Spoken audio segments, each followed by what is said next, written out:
go. Dawn in the building. Let's go. Love it, bro. Love it.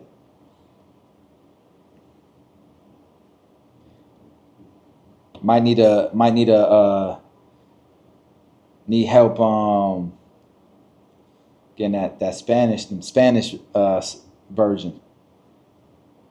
We gotta hit Latin America. We gotta help my people in Puerto Rico and Colombia. What's up, Sam the Barber? Yo, forum #Vegas. What? If I join but have a trip coming up next weekend, will it affect anything? No, you're good.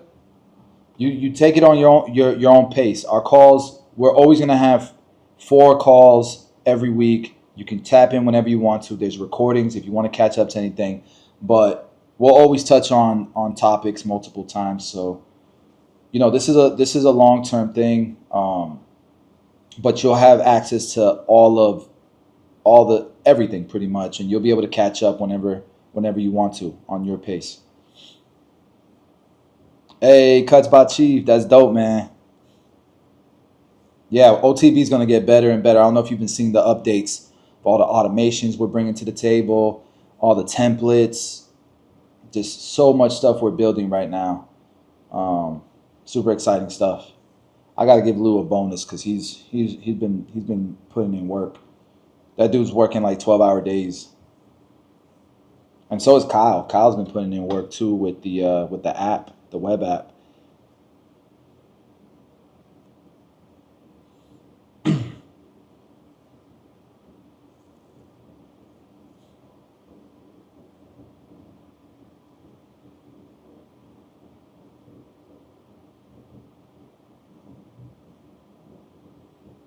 Yeah, you guys can see they're beta testing the app now. Oh no, you guys can't see, but YouTube can see. I forgot we was live on YouTube. My bad. But yeah, they're beta testing the app right now.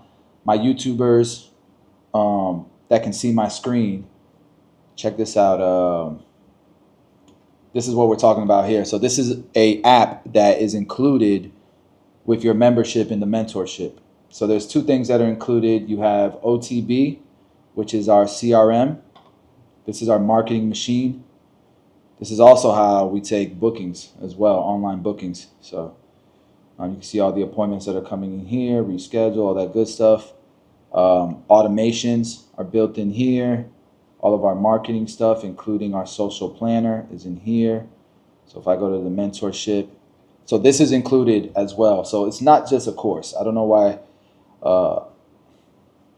Like you definitely get something for it, right? So this is my content that I had scheduled for the month of October. I gotta go finish out November, but this will be launching in a couple of days. Super excited for this. Yeah. Paco, let's go. Paco just joined. We just got a new member. Let's see how we're doing on the leaderboards now that did I jump up to the 9 spot? I jumped up to the 9 spot. Thanks to Paco. Let's go. All right, look, guys. So I was at number 10 not too long ago, and now we're at number 9. But remember, this guy charges $1,000 a month. So I gotta sign up. 10 more people to have any type of lead over him. And I got a feeling like the last day he's gonna sign up like 10 people and just crush me. So thanks, Paco. Appreciate it.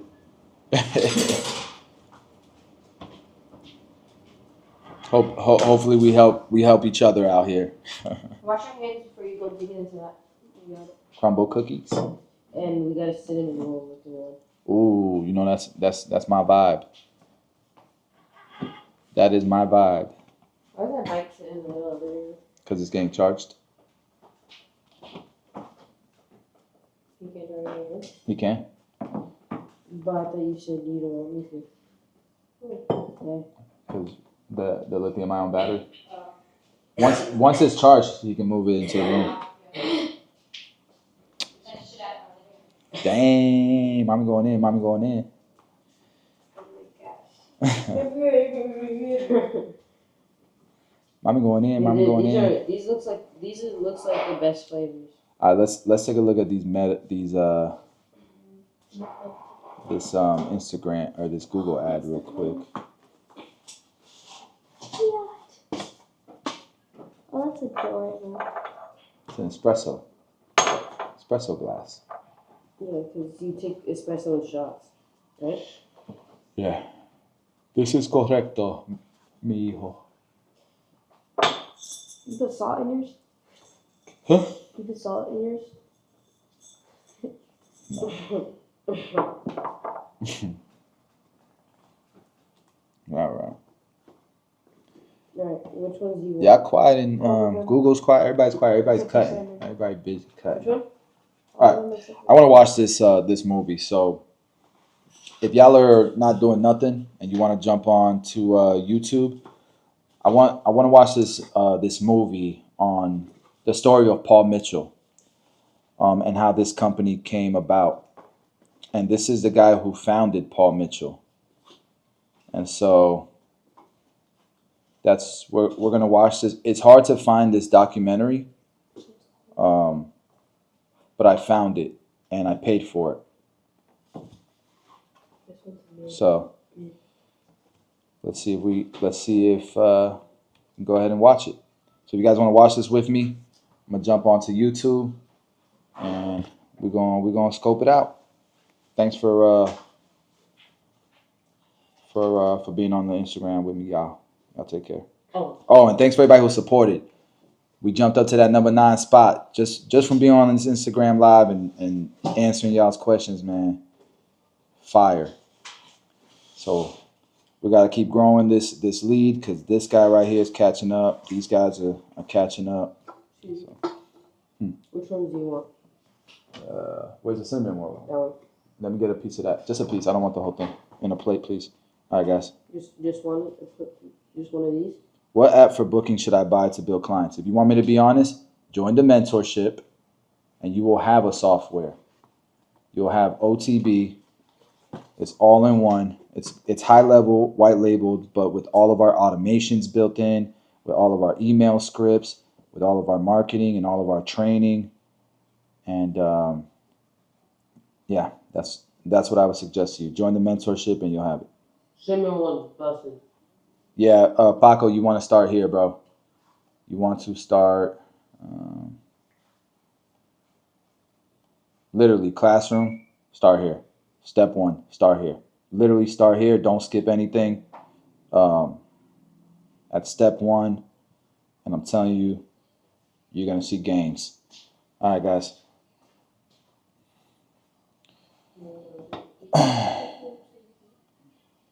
No, I don't do hands-on barber trainings, but DFS Formula does. So I would suggest going to dfsformula.com, and I would suggest taking those courses. Amazing courses.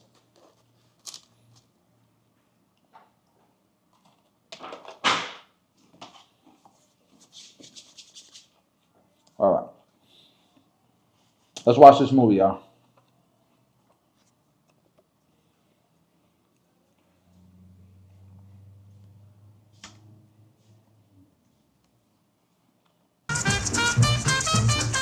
Every life is a journey.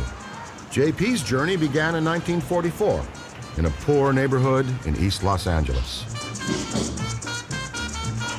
I grew up in downtown Los Angeles, let's say late 40s, early 50s. I feel like I gave you guys context, right? So Paul Mitchell was created by a hairstylist and a businessman. This guy is the businessman. The hairstylist died a while ago. But before that hairstylist died, they had already turned this into a huge company, into a huge brand. After the hairstylist passed, this guy, John DeJorio, I think his name is John Paul DeJorio, he took the company, brought it to a whole nother level. And then he took and then he just started pouring that money into diversifying into other industries. And now he spends most of his time doing giving back, pretty much. So he came from nothing. Echo Park, East LA, and an area called Atwater, all the same location towards downtown Los Angeles. I honestly believe that John Paul didn't know he wasn't Mexican until he was about 15 or 16, because he grew up dead in the Echo Park is straight out, basically a suburb of Tijuana, really. That guy's a great actor. He don't get enough credit. And this is when I was born, this is where my family lived. It was my mother, my brother, and I. And it's a little court of about 6 houses. We're the last one here on the left, and this was downtown LA. In fact, in those days, we had the Iceman coming by. So, You know what? I forgot to let me back this up. Let me tell my mentees that we're doing this real quick. Hold on one second, guys. I'm tripping. All right, let me tell everybody, everyone, we live watching the Paul Mitchell documentary on YouTube. I found it. Hopefully they don't flag me. YouTube don't. But if they do, then I'll just move documentary on YouTube. I'll just move to private, to a Zoom or something like that.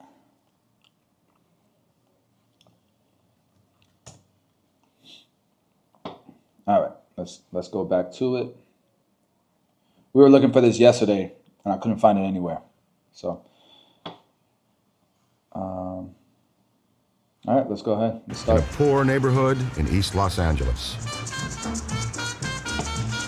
I grew up in downtown Los Angeles, let's say late 40s, early 50s, between Echo Park, East LA, and an area called Atwater, all the same location towards downtown Los Angeles.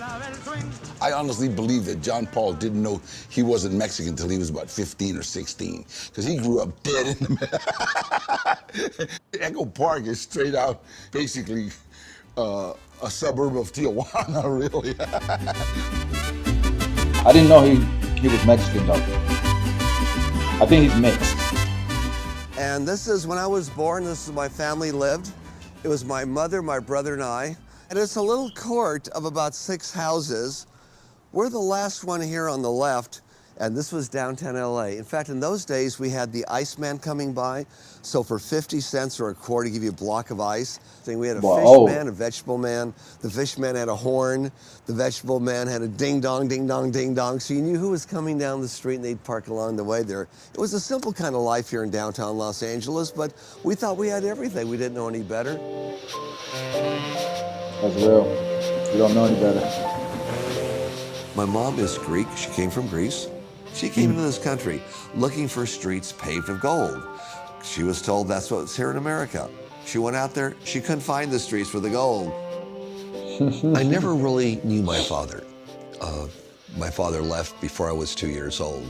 This guy's a It billionaire, was tough guys. for my mom. She worked every single day. She would walk down the street and take the little streetcar to downtown Los Angeles. Or if she didn't have a nickel or dime for the streetcar, sometimes she would walk. And in those days, they didn't have anybody to watch us. There were no relatives, nobody around whatsoever. Well, the state stepped in a little bit, found a foster home for us in East Los Angeles. So we would be going there Monday through Friday, spent the weekends with her mom. My mother did not want to let loose of us, but she had no choice. It hurt her more than it hurt us. It was some tough days. I think what hurt me most not having a father was in junior high school, they had a father-son event, and I didn't have a father to bring to it. He was very, very close to his mother. She was just a riot, and she loved to dance. And he would have dance parties for her. She was a dancer. She was a ballroom dancer extraordinaire. But this is when she was in her 80s now, and she still dressed these beautiful gowns with these beautiful shoes, dancing shoes. She was phenomenal. I think it's really important to see how He men poured treat into his their mother. mothers. It says so much about Wish I had who that they chance. are. And he adored his mom. Wish I had that chance. This is my mother, Yvonne. She was the life of the party. I mean, she was a redhead, a Greek lady, Greek goddess. We were at a Greek ceremony. Yvonne's being honored. You know, the Greeks, no one parties like the Greeks. I mean, they're picking So up he's not chairs Mexican, with their he's teeth, Greek. tables with people on it. They're breaking dishes like crazy. Probably the best ceremony I've ever been to at a church. Growing up in the Greek culture is really all about being part of a community. The fact that John Paul's mother is Greek has a lot to do with the way we were brought up. And however difficult our circumstances, there's a sense that we are bigger than our circumstances. When I grew up, we were poor, but we were happy. And we had a lot of love for my mom. And I think that was a very, very important thing.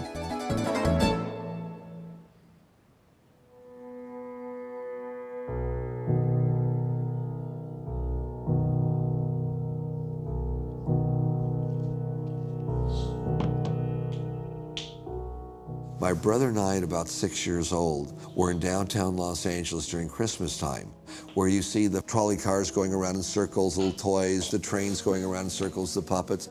We thought we were the coolest kids to be able to watch it. One Christmas time, this man was ringing a bell, and my mom told my brother and I, take this dime, hold half of it each, walk it over, put it in the bucket of that person ringing the bell. This was around 1950. Went back and said, Mom, a dime, that's 2 big Coca-Colas, 3 candy bars. Why do we give them a dime? She said, boys, that's the Salvation Army. They help people. No matter how much you don't have in life, there's always someone that has less than you. We always try and give what we can. We can only give a dime this year, but we are helping somebody out. And I never forgot that.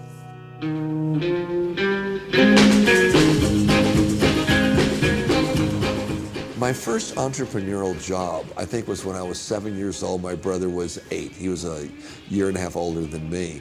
And we'd go to the Variety Boys Club and get a quarter's worth of wood and build these flower boxes about this big. They're a round shape, flat on the bottom, and you can hang them up. We go down the street knocking on restaurant doors to try and sell it for 50 cents. We were nervous as can be. We were on the street almost shaking. We sold it, I'll never forget, our first sale was to a waitress working behind the counter. Well, I'll give you 50 cents for that. And in 1952, 53, that was a lot of money for a couple of kids. I had some kind of a job since I was 11 years old. Wow. Goes to show, man, entrepreneurs, I can remember they have being similar stories. very friendly with John Paul from the very first time that we met. There was something very unpretentious The about hair. him. We were not popular kids. Both of our families, I think, struggled financially. It was something that I think bonded us. Each night before you go to bed, my baby. I proudly graduated from high school here at John Marshall High School. It's the same school where our business teacher, Mr. Wax, told Michelle Gilliam, who later became Michelle Phillips of the Mamas and Papas and a great actress, that we would never succeed at anything. John Paul and I got caught passing a note to each other during class. Something really innocuous, like meet you at Winchell's after school. And Wax caught us, and he asked us to stand up.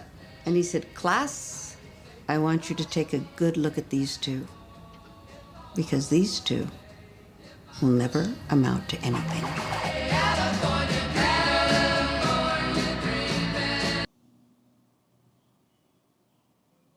I always feel like that's cap. I hear everybody say something like that, but I always feel like, what teacher does that to children? Maybe I'm tripping. Like many other young men, I did have a teacher say that me and my wife's marriage would never last because we were together in high school. I did have that. from a poor background and with limited opportunities, JP decided it was time to get out of the neighborhood. Far out of the neighborhood. Nah, John Paul DeJorio's Paul Mitchell products. While in John Marshall High School, a Palance You might have a joined cologne. the Navy Reserves in Echo Park. I thought, that sounds pretty cool. They give you a little bit of money, but you get a nice Navy uniform and you're already in the Navy. Oh, how cool. basketball tripping. So I joined the Naval Reserves while I was still in high school. When I got out of high school, and I thought, you know, I could go into the Navy right now. It'll be a requirement in the future anyways, go into active duty right now. I didn't have high enough grades to go to college on a scholarship and didn't have the money to do it, nor did my family. So I said the Navy is a great place to go to, so I joined the Navy. I got to be on an aircraft carrier, go to Hawaii, go to Asia on a couple of occasions, and I saw the world and I had a blast.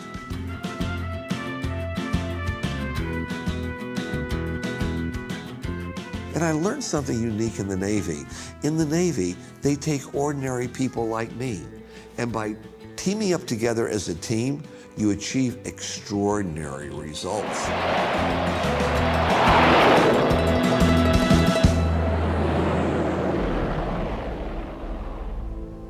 JP's years of service in the United States Navy sparked a lifelong love of the ocean. But these days, when he takes to the high seas, instead of protecting his country, he's protecting something else.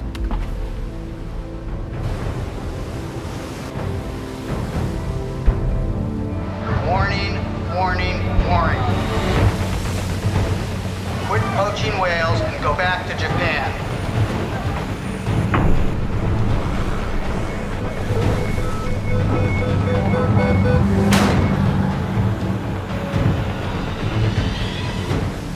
My dad happens to be a person that lives giving back. He goes on the Sea Shepherd. He walks out in front of the spears, and it's nothing he would ever talk about or boast about because that's not why he does it. It's just a part of his ongoing life. The people of the Sea Shepherd are today's heroes. Many of them have taken their own money, taken their own vacations to be here, to be part of this. Some are here for days, some are here for over a... So I think it's called good fortune because I think it wants to highlight, giving back and encouraging wealthy people to do that. But it gets interesting because he does start talking about how he built Paul Mitchell in the beauty industry. For a year, just to be part of something that makes the world a better place to live. I established Sea Shepherd in 1977 because I felt there was a need for an organization to uphold international conservation law. We're really an anti-poaching organization, and we intervene against illegal activities. You'll have to sink me right here next to the Stella Morale. I will not move. What the Sea Shepherd does is they walk the walk and they take action and do something. In supporting them, whether it's physically or whether it's monetarily, they're out there to do something good to save this planet for future generations and keep the ecosystem as we know it today. The first two members of our advisory board with Sea Shepherd way back in 1978 were Buckminster Fuller and Margaret Mead. And Margaret Mead, she told us that, never depend upon governments to solve any social problem. They won't, they never have. All social change comes through the passion of individuals. And so this is what I try to encourage in Sea Shepherd is the volunteers from around the world to understand they can make a difference. They can change the world. Right now, we're living in what's called the sixth major extinction. So you call these are billionaires, right? And their mindset. And this is the same mindset that I try to tell you guys in the mentorship program. Take ownership. You can't depend on the shop owner. You can't depend on the barbers around you. You got to do it. And the same thing, these wealthy individuals, these very successful people, they say, listen, if we want change in this world, we got to do it. We can't wait on the government to say, okay, it's a worthy enough project. We'll start doing something about it. And even if they do something about it, they're not going to care about it the same way you will. So if you have the resources to do something about it, take ownership. You ain't got to wait for nobody, right? And so that's a mindset that the most successful people in the world have. And that's the mindset you should have behind the chair. When you have that mindset, no matter where you're at in life, you're unstoppable. We're going to lose more species of plants and animals in a very short time than we've lost over the last 65 million years. The oceans die, which is our life support system, and we die. It's really a question of self-preservation. This is the land where I live. Ultimately, good environmental decisions are always, in the long run, good economic decisions for the entire look who's there. But they may not be good economic decisions. He's the one that was running for president, right? That's RFK Jr. For a particular business. What Sea Shepherd has been needing for some time is a fast, long-range ship. What John Paul has seeded off, is a project to get that ship. Steve, it's John Paul DeJorian, and I'm with Paul Watson. You're on the speakerphone. Hi, Steve. Hi, Paul. Steve Wynn. Look at all these billionaires. How are you, fellas? Hey, Paul, I was just redoing my trust and my will, and I put a chunk of money in there for you. Well, thank you, Steve. Yeah, I was just talking to John Paul about how we're going to try and get a fast, long-range vessel. Paul, let me know what that program is, okay? It's crazy how they rock with each other like that. Like, real recognize real. There's levels to that. There's levels to that. We don't have to wait till I die. Okay. Yep. Well, we could name that boat after you, Steve. Yeah, there you go. You can name it. You can name the boat the Steve Wynn. Yeah, I just gave him his first seed money. I gave him, some 6 figures for his seed money to get this little organization going here for that big boat. So he'll be underway. I'll be glad. Whatever JD gave you, I'll give you. Oh, wonderful, Steve. Thank you. Thank you very much. Bye. Thanks, Steve. I just wrote him a check for a couple 6 figures. You know what I mean? Oh, okay. Whatever JP gave you, I'll give you too. Oh, wonderful. Thanks. I'm going to raise that 100,000 to a quarter You can't get that type of love from family. of $1 million. Okay, which Steve will match. You got your first $500,000, okay? Wonderful. Thank you. For that JP. project. My pleasure, brother. My pleasure. Okay, very good. Thanks. To the Sea Shepherd.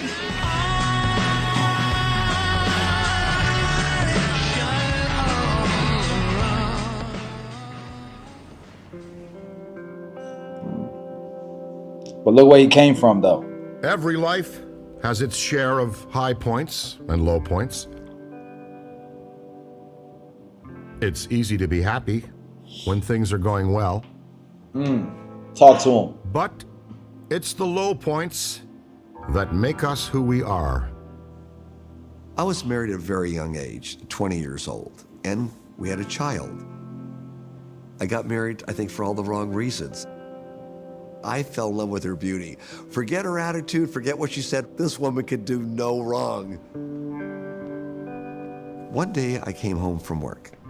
As I was coming upstairs, she was coming downstairs and said, "Oh, can I have the keys, please? I've got to run to the store." I said, "Sure." So I gave her the keys to the only car. By the time I walked up to the top of the stairs, she was in the car and in the street and on her way. When I got there and opened the door, there was my 2-year-old son sitting on the floor, and there was a note to the effect of, "I can't handle it anymore. I know he'll be better off with you. Goodbye." You think that's the full story? You think we missing some points? That's crazy. I mean, it reminds me of the Pursuit of Happiness. Is this what the Pursuit of Happiness was inspired by? Now, unbeknownst to me, she was behind on the rent, the electric bill, everything, would tear him up with the notices. Within 48 hours, everything was shut off and there was an eviction notice. I was devastated. Oh my God. I remember that night I cried. He seems genuine, How am I though. going to do this? In my life, there were times where I didn't make the best decision. Pride stopped me, from doing that. So I went around and picked up soda pop bottles, 2 cents for a little one, 5 cents for a big one. And that's how we started to survive. I used to do that, bro. Me and my cousins used to go and JP collect found himself in a cans rough place. and bottles. Lucky for him, he had some make rough money. friends. I swear. I had a buddy named Lee Meyer. After high school, we kind of went Never separate forget ways, it. but American still stayed in condos. touch as buddies. He was more of a biker. I mean, a real biker of the 60s. Me and my cousin Mike, we used to go with trash bags and collect cans and bottles that were on the streets, on the floors, in the garbage cans, because they would give you, I think at that time they would give you like 5 cents a can or something crazy. It was a decent amount of money, 2 cents a can, 5 cents a bottle or something like that. And there was a gas station near the American condos is the hood, the projects pretty much. And we used to take those bags to the gas station that was there, and they would pay us. They would pay us for it, and we'd make $3, $4 by collecting cans and bottles all day. But that $3-4, man, you go to the Dollar General at that time, you go to the Dollar Tree at that time, and we was eating candy like kings. We used to do that, me and my cousin Mike. And my friend Lee found out about Rest it, in peace. found me and said, Johnny, I got an extra room for you and your son. Why don't you go ahead and stay there? And I did. And it was around a biker community, so we had a lot of the biker girls watch my This boy son was in while I went Hell's to work. Angels. Now I'm talking about people that hung around You knew Griffith that? Park like the Hell's Angels. The founder and of Paul as they Mitchell used to say, was part of slaves. Hell's Angels. And you know, there were some mean mother dudes, right? The bike gang.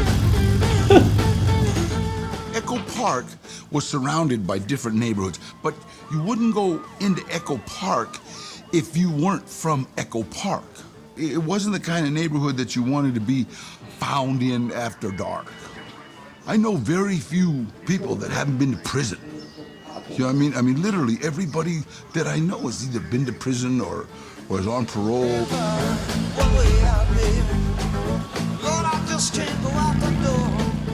You definitely run across a lot of challenges, a lot of demons along the way, shall we say. During my biker days was a great example. Hey, I'm a bad dude. Look at my big gang. I'm really bad.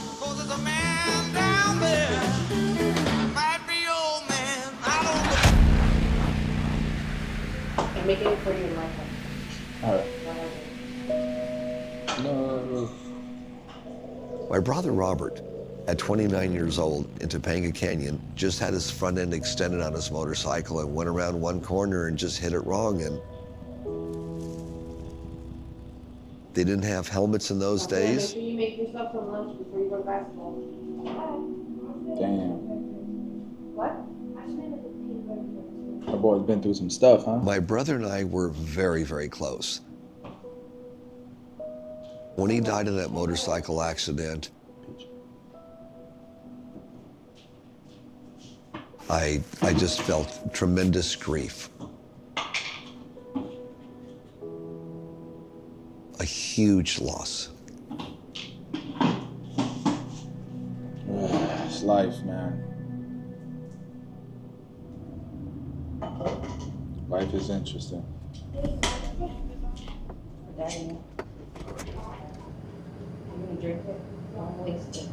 I think one of the greatest memories that I have from my brother is when I needed something, he was always there.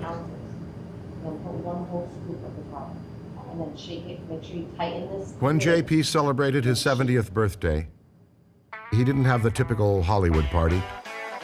He celebrated the milestone by flying to Austin, Texas, to combine his two great passions, philanthropy and fun. Boom, boom, boom, boom. Because that's how he rolls. So, just so you guys know, he owns Patron. In Austin, Texas, around my birthday, I'll have the When I tell y'all business is business is business, right? peace, love, and happiness ride. Been doing it for over 10 years. Boom, boom, boom, boom. Look who's there. All the money raised goes to all first responders. When a first responder gets hurt in the line of duty, what insurance they have for their family and themselves is very limited. Peace, Love, and Happiness is a fundraiser. We underwrite the expenses. Every dollar that comes in that people pay to be part of the lunch, part of the concert, part of the ride, all the money goes to the first responders.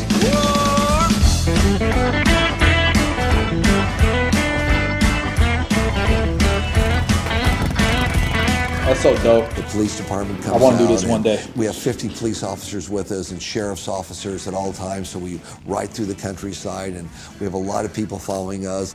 That's how I like to spend it, giving back. And it's motorcycles. I want to do no motorcycles, but I want to get back. Maybe do like There have big been basketball times during tournaments. that ride where I just thought, boy, this would be really great for Bob to be here with me cruising along. He would have really enjoyed it.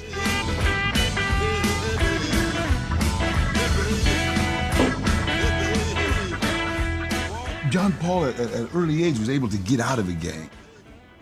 There's a lot of fear there, you know, because I'm gonna tell you straight out, a gang member, you are somebody. To get out of that, there's a lot of That fear. man was a gang member, You know bro. what I mean? Then you gotta dig into yourself and figure out, now, how do I get my self-worth? John Paul did it with, you know, with work. I would consider myself to be a salesman first, a businessman second. Vietnam was flaring up, just got out of the United States Navy. So I went to work for Collier's Encyclopedia. No appointments, knocking door to door. It was door-to-door sales. What an experience. It took me days before I got through my first.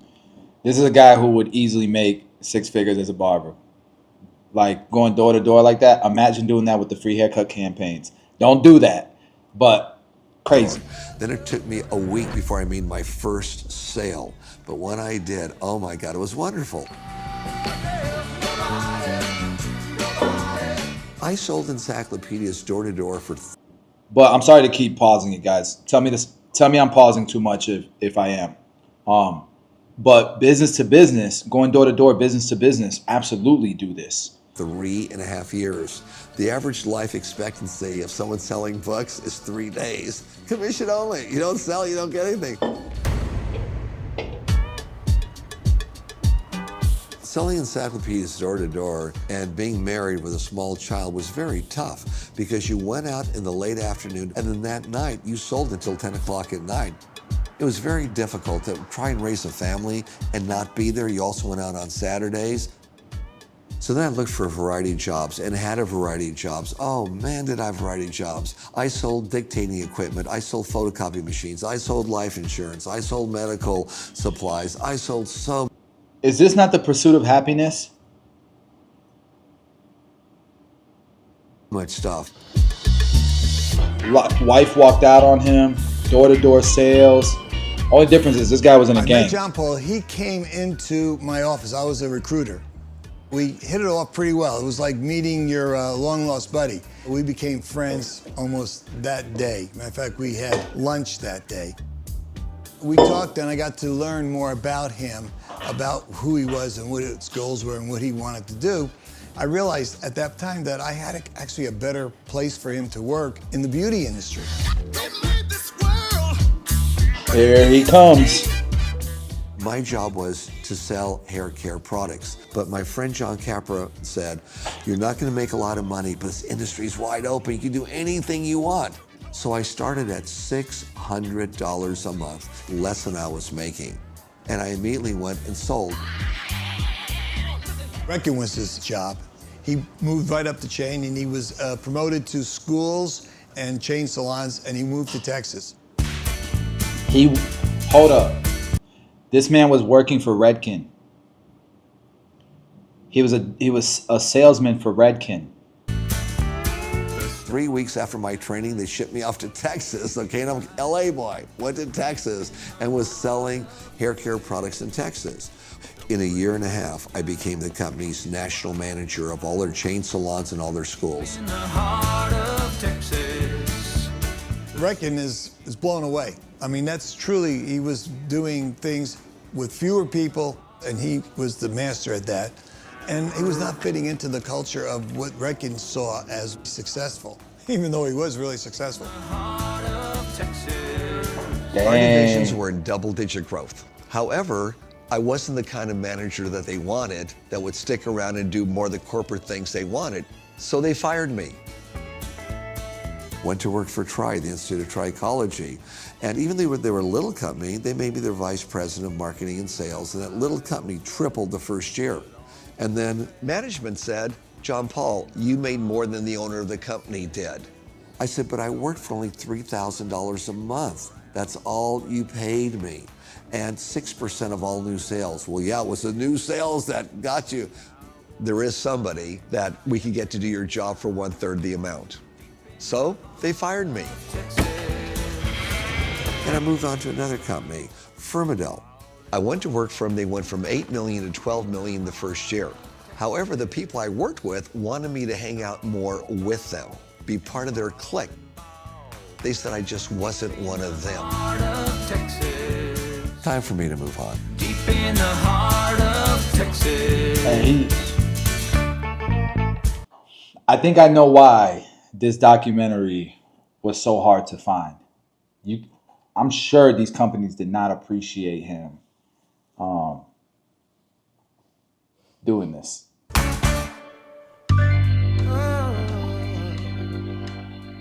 So he went from Redken, he went to another company, he went to another company. And during these periods of going from these different companies, that was the point where I think you find out that he's without a job, without money, and sort of really struggling. Even though at that time, we never knew that. John never mentioned or never showed that he was down and out. And he's struggling, trying to find his niche. And what happens? He meets Paul. That's the hairstylist.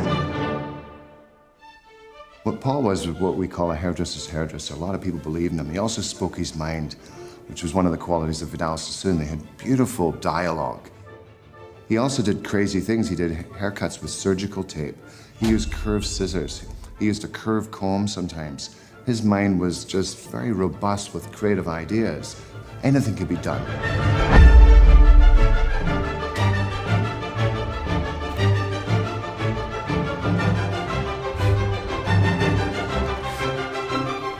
Paul and him are at a show. Paul says, I'm starting a company, and he At a needs show. help. Paul Mitchell was trying to start a company, but was going broke. I said, Paul, one, your products have to be changed. Number two, you gotta know how to sell through. This is going nowhere. You have no management, you have no business savvy, and you're paying too much for everything. Let's start a company.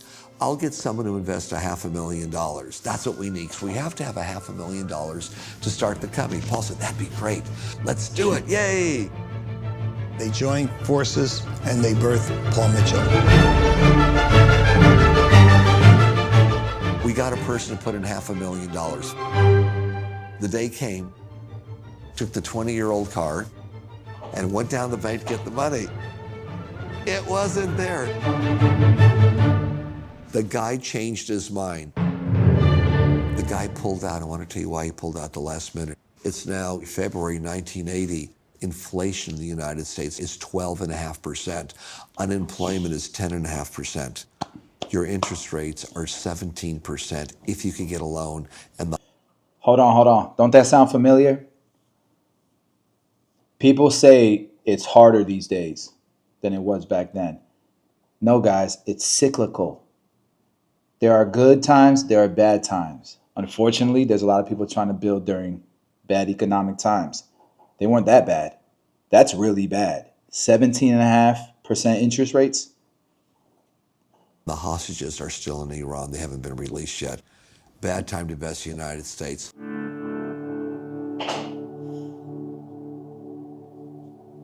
When I started John Paul Mitchell Systems, my second marriage wasn't working out, and we had a child. Damn, boy. I think earlier You're marriages Rolling for Stone. me didn't work out. I wasn't mature enough to make them work out. I left behind what money I had, the newer car. They were set for months. Because there was money coming in down the street. The money never came in. Paul Mitchell, my partner, came over. Sad as can be. I said, Paul, how much can you afford to give me right now? $350. I had $20 in my pocket. I had to live. I borrowed, not telling my mom what was wrong. I once said, Mom, can I just borrow $350 for a few weeks? I was too ashamed to tell my mother, too embarrassed. Mom, can I stay at home with you and eat also because I'm on the street right now? I never knew he was homeless. Now, if I was homeless, I'd be letting everyone know. I wouldn't want to keep that a secret, you know, but that's who John is. He was always the type of person continually checking on you. How are you doing? How's everything going with you? There were times where pride really stood in the way. Whether it was when I started John Paul Mitchell Systems or I was with a child and homeless, saying, Mom, can we move back in again? Things didn't go so well for me. Pride stopped me. It would have been a lot easier in my life had that not stood in my way. So I lived in my car.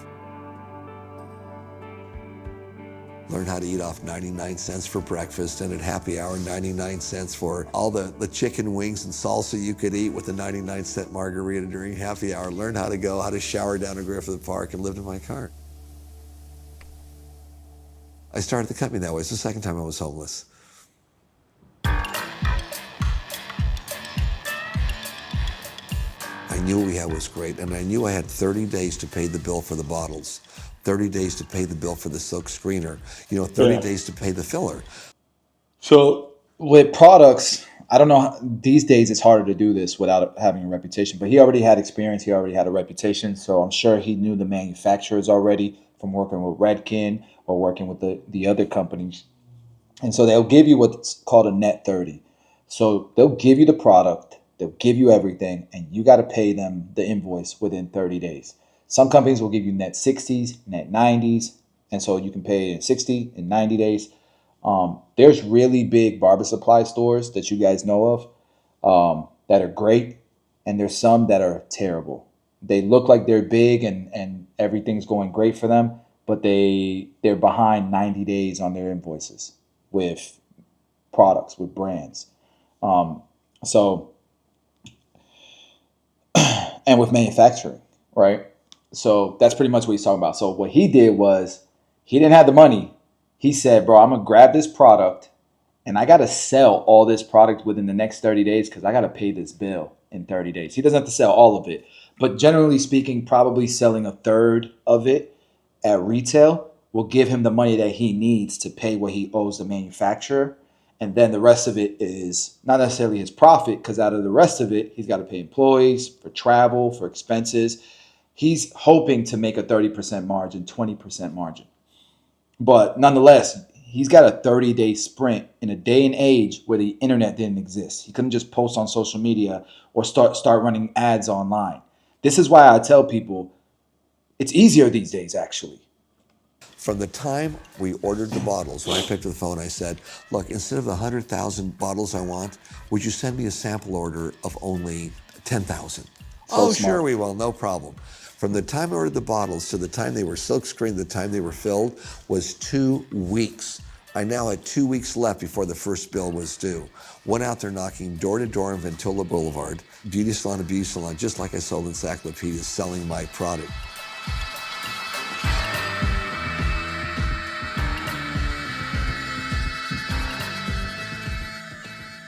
When the bill was due, we didn't have the money. We hadn't sold quite enough. But a couple of days later, I had enough money to call up. I called the guy and said, oh, by the way, I'm out of town now. I'll be there with me after tomorrow. And I sold, knocked on doors. He said, I'm out of town. I can't pay the bill. He's 3 days late.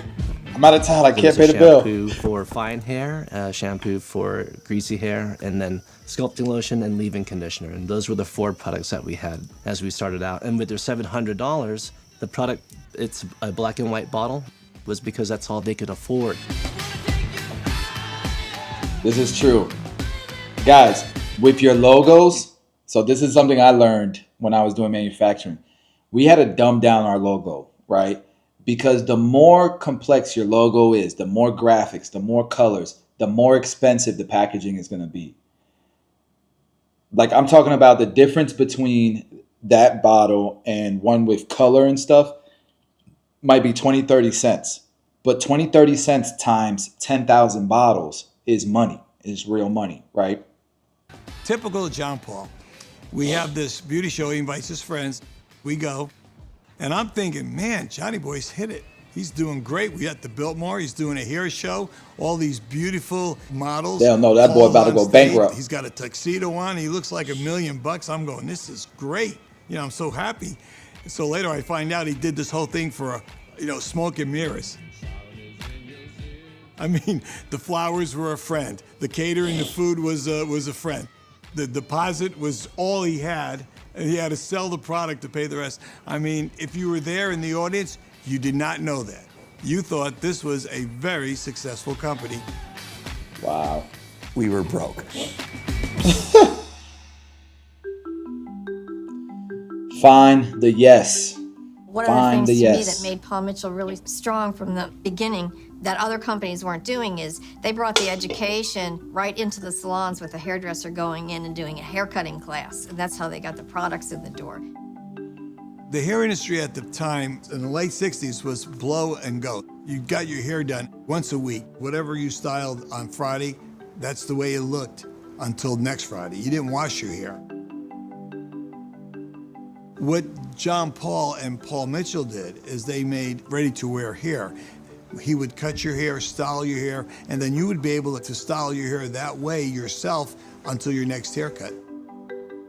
We started That's a whole crazy. new way of doing things with salons. Use it on your customer, show your customer how pioneered. you're using it, put it in their hand, show them how to create that hairstyle in between visits using these liquid styling tools from Paul Mitchell. Yeah, so we're coming out with a full line of wet products here soon, and each of them we're going to create SOPs, styling techniques, and Josh OP is going to create all of that for it. So we're definitely going to come in punching. That's what they changed. They changed home care, home styling. And then Paul was the one that was able to style your hair using products and keep that style and create that style. Paul was innovative, very innovative. He picked up this setting lotion one day and said, JP, I found this unusual setting lotion, and I put it on hair, and it doesn't flake. And I could put it on hair and create the wet look. And when it dries crispy. Hairdressers thought, God, that's ingenious. And they started sculpting hair. It was called hair sculpting. Crazy. There were so many more things that we could do with hair now that it opened a whole new door for the hairdresser. When we started selling Paul Mitchell products to salons, we promised salons that if we ever make it as a company, we will never go to the retail industry like everybody else did. That no matter how big we got, we'd always have those great products on the shelves of hairdressing salons, period. Maybe that's why they took this documentary down, because that's not the truth anymore, is it? He created the concept of giving a hair salon a product that the general public can't buy from anybody but them. And so now he has all these people that make money off of him. And just to say, it's not necessarily his fault. Hairstylists and barbers, they just don't buy stuff, and they stop selling in salons and barbershops. They don't sell as much as they used to. Part of it because of the competition, right? Amazon and all that. It made it like it probably had to have been a very difficult decision for Paul Mitchell to change and pivot. If they had not done it, they'd probably be out of business right now with all the products that are killing it on Amazon, on retail stores, online, on TikTok. So you can't keep a forever promise, you know what I mean? Because you don't know what the future has in store. You don't know how culture may shift, how technology may change things. And at the same time, markets their product. Hairstyling changed in the 1980s.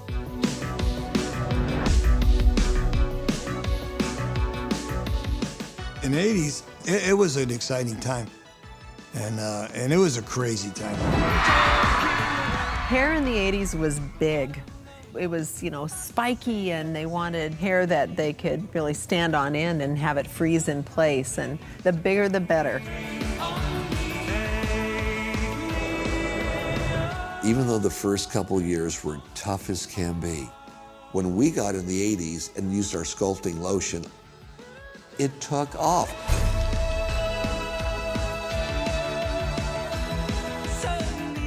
In high school, it was funny. The occasional girl with the mall bangs, they would come up and say, Angus, we were hoping maybe your father could make the hairspray a little stronger so my hair could stay up longer. I think we crushed Aquanet back in those days. That's when John started really hitting it, when he started doing really well, and he was cooking. I remember meeting Paul and John Paul and thinking, wow, these guys are amazing. Paul is the hairdresser's hairdresser, and John Paul is the salesman's salesman. Paul and I had a great, great partnership. I didn't do hair, and he didn't do business. It was beautiful. We would go in and do a hair show, and Paul would be off to do another hair show. John Paul would stay and make sure that all the products were sold. And that's like how me and they Danny. worked together, the 1-2 punch. What Paul could do to the hairdressing world was unbelievable. What JP could do to manifest this from just this solo hairdresser considered a renegade to then amplify into this global consumer company, it's magical. And I loved hearing stories back in the day when he worked for a competitive company and they fired him and said he wasn't management material. Oh, Jesus loves me. Those were such exciting days. My God, hair was getting wild. People were dancing, hairstyles to go along with it. We were in the middle of it all. I remember when my father went to evaluate what the company was actually worth. He had no idea. When he got the estimate, he was just beside himself. It was like $140 million, I think, is what they had told him. Wait, what I miss? What I miss? He was just beside himself. When he got the company was actually worth. Sorry, I missed that. He had no idea. When he got the estimate, he was just beside himself. It was like $140 million, I think, is what they had told him. I said, Paul, oh my God, we made it.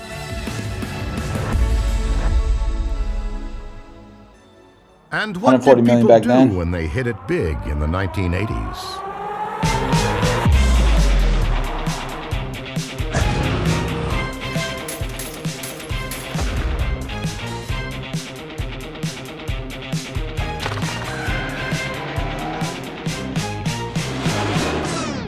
But that wasn't John Paul and Paul Mitchell's style. These two men didn't just want to make a better hair care product. They wanted to make a better world. Long before green was trendy, JP and Paul Mitchell built a sustainable, solar-powered organic farm in Hawaii. They experimented with living off the land. We created a spot that has no lines coming in, no wires, no outside utilities that are paid. It's all done right here. We want I ain't gonna lie, I want to do this. to have a place that we have all the power we needed so that we could live a real comfortable life. These are solar trackers, and they swing around during the day and catch the maximum amount of sun. driving into Los Angeles. Before we built the solar car, this was the fastest car on the land. Solar power on top, candy apple red in color, and it's the hot rod of the ranch. This was kind of the forerunner to our solar energy car. From developing fruit trees and solar energy power, we evolved into a workshop. Hey guys. Place for Jonathan and the group to work. They built that's FU money. Race car. Monolao was their idea. Yeah, we can do it. Let's just design a car. Let's go for it. I mean, John Paul and Paul approved all the drawings, and you know they were totally into it. I think this is a sensational step, what's taken place. A group of people that are into nature and into the land have built a fabulous solar energy car that's going to change the world's thinking and the future of transportation. I'm still involved in various forms of natural energy, looking for the perfect solution. In the future, we're going to see all of our power running off wind, running off the sun, and breakthroughs in technology of batteries, of generators that'll be self-sufficient, all off nature. All right. JP and Paul had dreams of a better future for all people.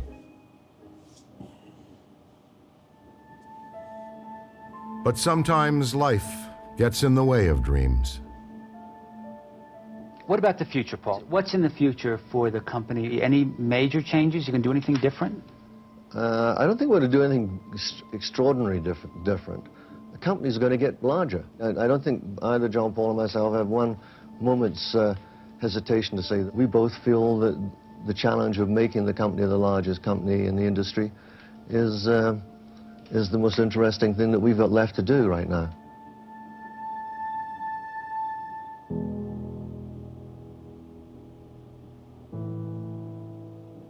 I'll never forget the day he came back from Japan doing a hair show. He wasn't feeling well. After 3 weeks, his body became malnourished, his eyes became more and more yellow, and he felt that he had to go to the doctor. That's when the doctor said, well, Paul, I don't know how to tell you this, but you have pancreatic cancer and it's stage 4. And you probably only have 6 months to live. Yeah, all that money, man, doesn't fix health, man. Got to keep going to the doctor, getting checked out.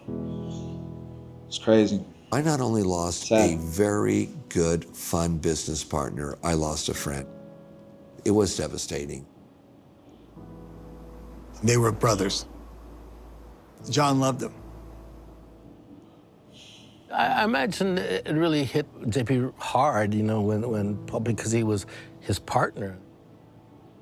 Paul Mitchell Systems was just starting to rise, and now it was all on him.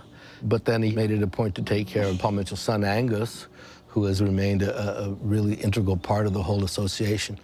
That's cool. Son's part of it still. That's badass. And I think that there was some concern at that time of what was going to happen to the company. And I believe that there was probably some fear even with our distributors. When Paul died, the industry didn't think that the company could survive.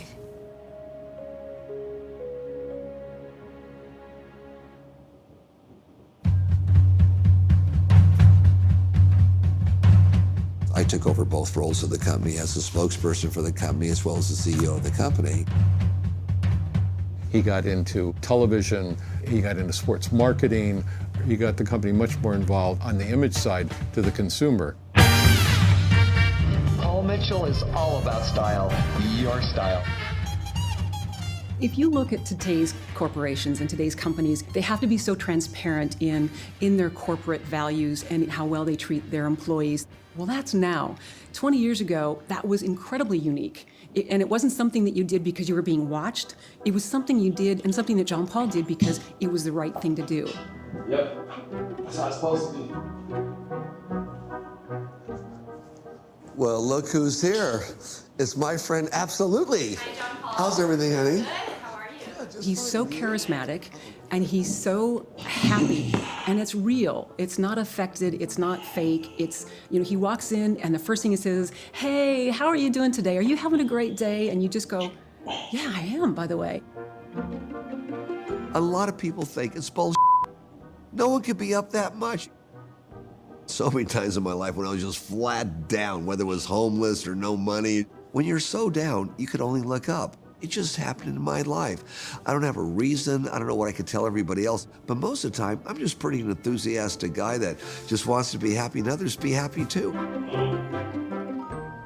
Being in business for yourself, you could treat people as you want to be treated. Let them contribute. Tell them why we're doing things. Give them free lunch. So the receptionist every morning gets everyone to come up to the front desk, write their name down. She plays waitress for the morning. Every employee, every guest, anyone that's here for the day gets a lunch. They're going to carpool, buy them the gasoline. Let them be free in what they say, what they express, not just be on a corporate structure. Would you like to see all three options at a 2%? I would knock the floral out. Okay. At least I'm not a floral person. But then again, ladies are. What do you think? What is your opinion? My opinion is Very important. I personally like Mod 1. Let's go up one more. Go up one more net. Sure. And when I'm 90 years old, I want to read that. No problem, I understand. See, that's a little easier to read. Right. You know, that's what I mean, if you could do the same, great. But that is what we want. You can do them both if you wish. If God, I get to work with geniuses, I can't stand it. More geniuses. Geniuses everywhere. Look at this. Geniuses, more geniuses, more geniuses. I'm just full of geniuses here. There's another genius in there. Here, what makes the work environment and experience special to me personally is the culture of the company. A lot of our packaging, a lot of our new products coming out, we team up with other charities and nonprofits and finding a way to give back for everyone. So look, I just thought that was really cool. If you guys want to actually watch it, you can go to Inventive, whatever. I rented it. It's like $6 to rent it. I just wanted you guys to see, you know, what you can accomplish. You know, let's see what Paul Mitchell annual revenues is now. They're not really involved in the beauty industry so much anymore, but they're still doing $1 billion a year. So still a company worth many, many, many billions of dollars.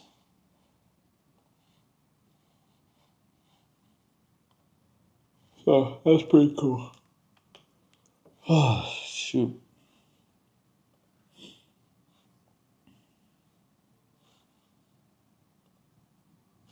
Aside from that, I'm going to get off of this thing and gonna go get some real work done. Y'all have a good day.